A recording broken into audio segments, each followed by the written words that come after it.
Good morning, everybody. This is Tikwe, also known as Richard, and here is another casted game of myself playing as the French against Bam Bam Ping Bang. He's also playing the French. It's a mirror matchup, and we are playing on Asian subtropical. So it is a water map, as you guys can see from the minimap right here. We have the four little islands around the side. Usually there would be one island with some sort of forestry advantage like this, or even here in the middle you can see the heavy forests, and a second island with heavy resources like gold or stone. You can even see here there's a gold vein, but this standard expected start is 2 to 3 heavy gold veins with some form of stone. I did get a little water patch randomly here at the back, which I could have utilized as an early source of food. Instead of going for the mill here, I could have gone for the mill safely back here and then used this 1,000 food on the shore. Apologies, it sounds like I have a little bit of hiccups. But yeah, that's a really nice practice for you guys. If you get a map, get your scout out as far on the shores as you can, so you can actually see where all these deep water fish are. This is a really nice supply of shore-based fish, a little mill down right here. You know, even if you had to invest villagers into food, this would have been a really nice supply of consistent food. So we go with the standard French start here. I want to get the feudal age as fast as possible. So I have my 6 to 8 villagers on food. I had the 9th villager, you know, just built the forward mill just in case I have to transition into more food. I don't immediately like to go for a fast dock like what you see right here, because you don't have the wood investment. You see the long distance mining, I just find it economically a little bit more difficult. And with the French, what's quite nice is that you'll see every tier that you go up. So if you go to feudal age, castle age, imperial age, you get a increase in villager production speed. So it's 10 and then 15.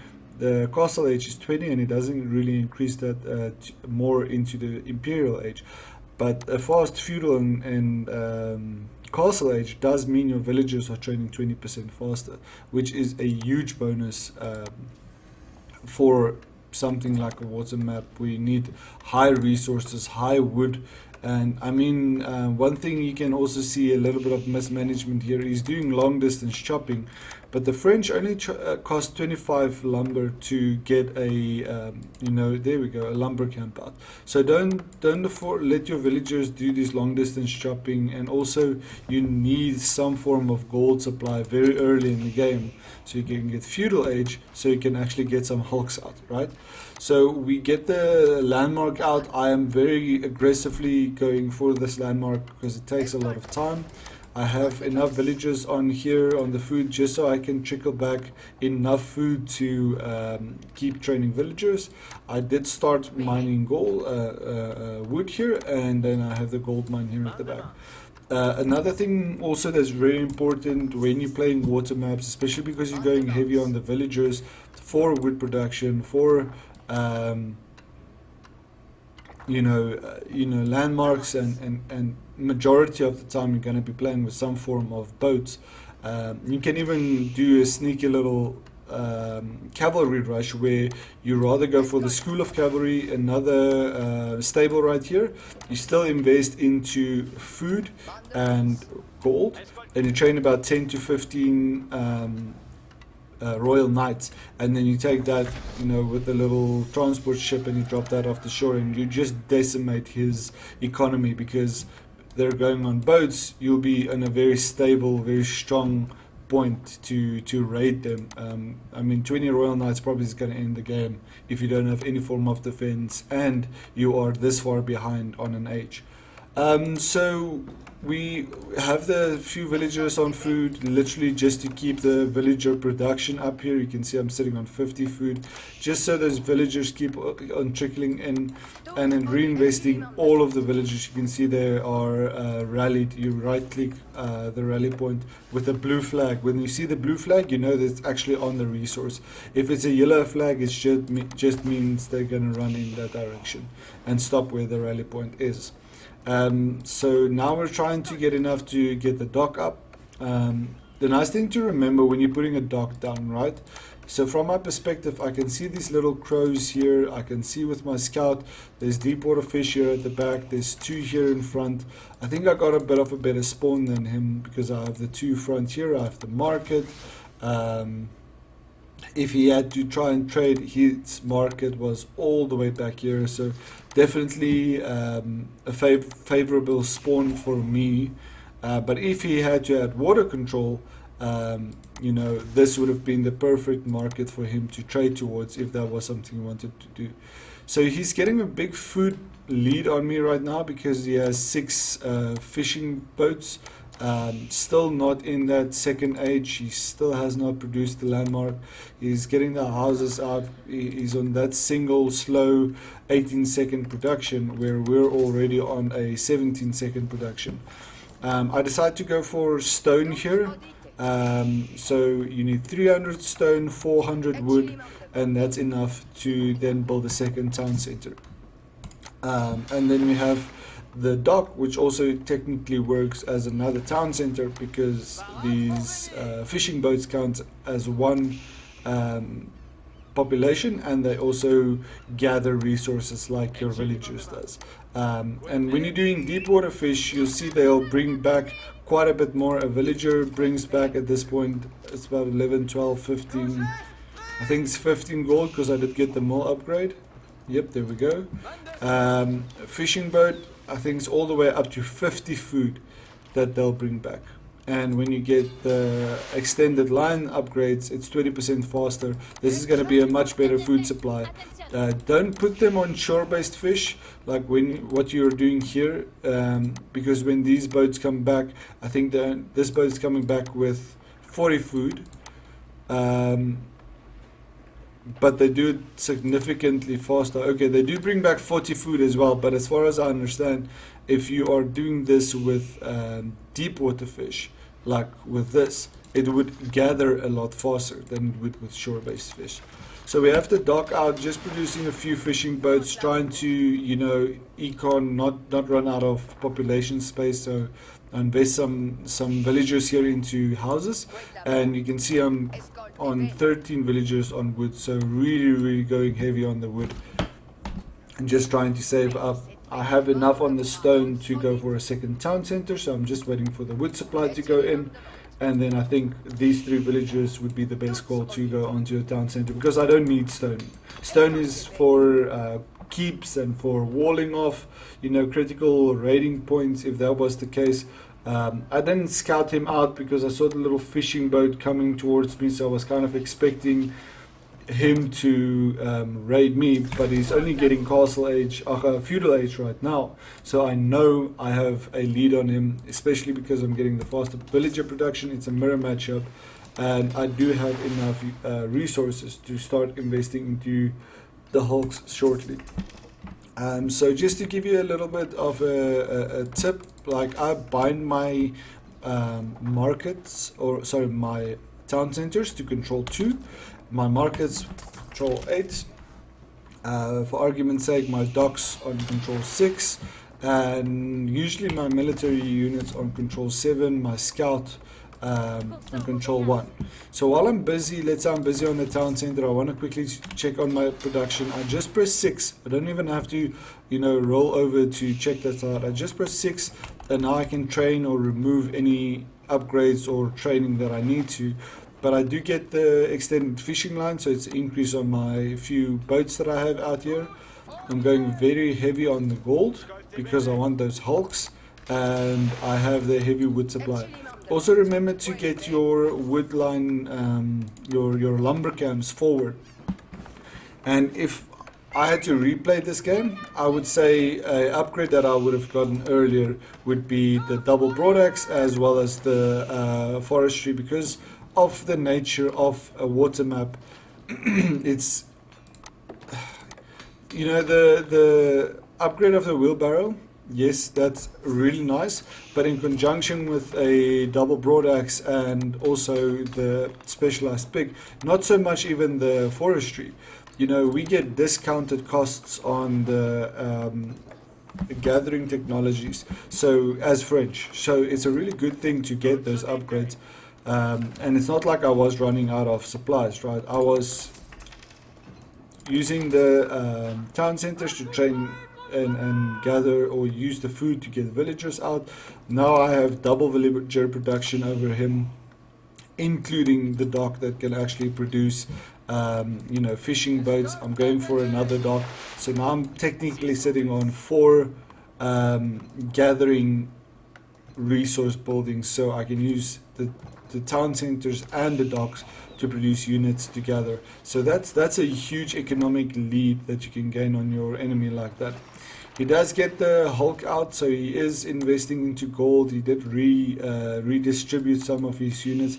But like what you see right here, it would have been nice to see him just drop another forward lumber camp right here, so that, you know, these units don't have that long walking distance. It's the same as what they did right here, so they don't have to walk all the way like this to drop off that wood. Instead, they just turn around, drop off, and continue chopping. It saves you a lot of time management. You can see I'm really microing the wood a lot so we can get the most out of it. If you accidentally place it on top of a tree, what I sometimes do is you can kind of click on them to see how much wood is left on it. If that tree vein is almost dead, just put another one down. The amount you gain from them not running too far is worth more than trying to make them run further because you're losing a single tree, right? So we have the 3 Hulks now out versus, what's it, 1-2 on his side. I was expecting a raid from him because he did scout me out with the little fishing boat, so he knew exactly where I was. I have the scout on my side, so I can just show you the perspective here. So I can see what's going on this side if I need to move my fishing boats. And I have 4 Hulks, which is really strong right now. I'm waiting for the 5th one. And we're fighting against, what's it, 2 right there, and nothing else yet, but he is definitely also producing them. So it is a water map, it is going to be an aggressive fighting map. So we get the 5 Hulks out, and now we're going for a raid. What the intentions of the raid should be is to establish water dominance. So you can see there's a dock here at the back. Be very careful for a castle age demolition ship. So be very careful of the castle age. I think he did catch me once or twice in the castle age. Another thing to do with the French, they call it spin to win. So you can see when your units has a what do they call it? Ballista. They have a ballista firing left and a ballista firing to the right. So they don't fire forward, they do fire to the side, so I'm attack moving in range, so they actually turn to the side. They can't fire forward, so they can't chase down like we wanted to right here, right? So we have the 4, we send one of the Hulks down to just scout out this back coast here, because we want to have as much dominance on the water as possible. And you know, any fishing boat lost is 75 wood, any Hulk lost is 550 resources. So we're on the dock here. We kind of try and see what's going on with the Hulks on his base. So we see this school of cavalry. We know it's not a market, and this is quite nice. He's sacrificing the fishing boats, and we're doing the spin to win. So we're getting all these extra shots off on the fishing boats. So even though he has less Hulks than I did, it was a better choice for me to kind of go for the Hulks first. But you can see we get the fishing boats and we almost win the Hulk fight here just because we're doing this little spin to win, because you get a double shot off compared to his single shots. and he could have used the fishing boats behind this and actually just heal up the hulks, and I would not have been able to kill a single hulk on his side. So we lose the hulks. You can hear he just got that third age up. Let's see what he decided to go for. He went for the Guildhall. A Guildhall is the perfect option. I also went for a Guildhall. I think I only reached age 3 right now because I was investing into more hulks. Yeah, he actually got to the castle age before me, but you can see same issue, Guildhall here. I am speed building it, he's building it with 4. This is actually the standard way to do it. He's also going for the extra stone to probably get the extra town center up. But I think if I could sum up this game to say why I'm kind of in a stronger position right now than he is, it's probably because I've been microing my wood a little bit better than he has. I was fighting, so I did not micro them as much now. You can see how far they have to walk right now, and that's 21 villagers with maybe 1 or 2 idle seconds of walking, instead of having a lumber camp just right here on the shore. So the double dock is now producing fishing boats. The fishing boats, you know, we were using to heal off some of our hulks, and now we're on 2 hulks and a fishing boat. The fishing boat came along just by accident, but it was for the purpose of healing some of the boats while we're in combat.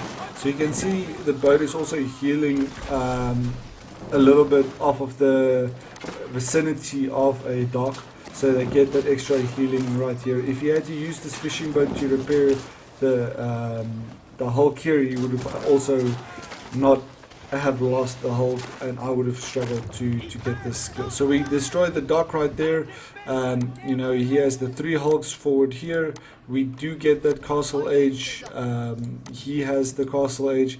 We're sitting on pretty decent equal resources. If you have to be in this situation, right, there's 2 choices right now. You can invest into, for argument's sake, you know, 10 or 20 stables and just go for that heavy cavalry rush. You can even do it with your normal horsemen and upgrade to the veteran horseman and just get the blacksmith upgrade, which gives them the extra ranged armor, you know, because then any keeps or any town centers will do less damage, but you can siege down landmarks very quickly with mass horsemen.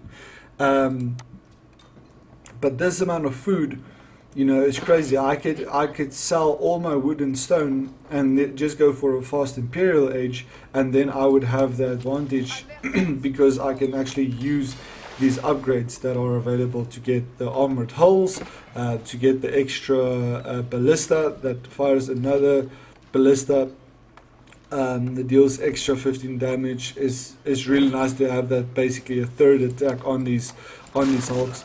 I've seen a lot of players rather go for mass hulk because they only take 4 population instead of these Scaraks, which are really strong, but they're anti-structure specialists and they have very low movement speed. So I think the hulks are quite a better dueling ship than the galleass. On a damage scale, I think the hulk is also better because you can have more of them out, because the galleass also takes 6 populations. So essentially you can have 5 instead of 4 boats just because you have the hulks instead of the galleass, and then you have the demolition ship. So what we are deciding to do now is we get the extra dock out. We did sell off, you can see, a lot of stone and a lot of wood. So we can actually go for a royal palace. I was scared he was amassing some army, so I did want some form of defense, some form of escape for my villagers. So here I can garrison 30 villagers, there I can garrison another 15 villagers, and then I can possibly garrison some of these villagers in the docks. So if I had to protect my villagers is what was possible if he was going to go for a raid. But he's coming again with another 6 hulks. you know, we do have a lot of gold on these first islands, so it's not very difficult to get the hulks and the units out. So you can see now, because of the triple dock, I can get these hulks out at enormous speeds, because he does have an advantage with his hulks. He's on 5 hulks, I'm only sitting on 3. But I decide also to go for the upgrades to make sure that when we go against him, we do have a little bit of defense to challenge these hulks. So that's 4 ranged armor, 100 damage. I wonder if we get this upgrade in time. We won't get this upgrade in time. I think this is going to be a fight before the upgrade happens. Let's see. It's probably going to be right as the fight starts. We'll have that upgrade. Actually, no, we didn't. Is he training more? He is training more hulks. He's actually training demolition ships. There we go. 1 demolition ship, 1 galleass. That's this little guy right here, because he is still in the castle age. I'm already in the imperial age. So now we're also going for a demolition ship. A single demolition ship can change the whole fight of the game. So we're sitting on 4 ranged armor, 100 damage. I don't understand necessarily how that hull upgrade works. Let's see if he's done it yet. Yeah, he's done it as well. I don't understand necessarily how the ranged defense works, because we did get the extra defense. You know, the galleass has 5, but it is a +2 upgrade on the hulls. I don't necessarily understand it, but that's okay. It's not the focus point right now. So we have the 5 hulks. We have the 1 demolition ship. He also has 6 hulks, a galleass, and demolition ship, double demolition ship. So technically, he should win this fight. But we are in the imperial age right now, so we are able to train these. Carracks. Carracks are such a strong unit, guys. And if I can just show you the range on this, there's another upgrade that you can get right here that increases the damage by 10%, and then this is increases the range by another 1 tile. So these guys are able to take down landmarks essentially. With their amazing range. So if you had to have one of them right here in the front, they would be able to siege down this town center. They'll probably be able to siege down the School of Cavalry. I'm not sure if they would be having access to the guild hall, so there you would actually have to raid. But here we go for one heavy fight. I think we get our demolition ship off. There we go, and you can see how crazy that fight was just because of it.